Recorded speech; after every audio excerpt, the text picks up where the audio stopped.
Nakasilid sa garbage bag ang bangkay ng isang babae sa Davao City. Ganyan na siya natagpuan matapos lang makipagkita sa lalaking nakilala niya online. Nasa frontline na balitang niya ng aming Mindanao correspondent, Bril Montalvo.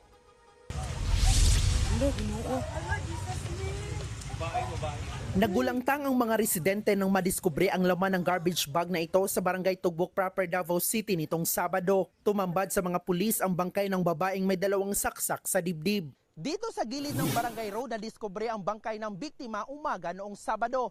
Duda ng pulisya, madaling araw itong itinapon ng mga suspect kaya walang mga residente ang nakapansin dito nang itapon ang bangkay. Kinilala ng mga kaanak ng biktima ang bangkay na si April May Visconde, 21 anyos. Base sa investigasyon ng otoridad, nagpaalam si April sa kanyang kapatid na makikipag-meet up sa lalaking nakilala niya sa social media noong Biyernes ng hapon. Nang makaalis na, hindi na nila ito na-contact.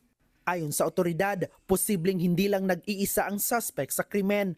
Meron ng dalawang persons of interest ang mga pulis. For now, wala pa kaming exact na motive na masilip, no? Sa cellphone na nakuha natin. Nagde-delete kasi ng message yung anong tawag, yung victim. Tapos yung cellphone is may specific pin. Labis naman ang hinagpis ng kaanak ng biktima. Surrender na siya kay lisod kayo yung anak na rising pangita.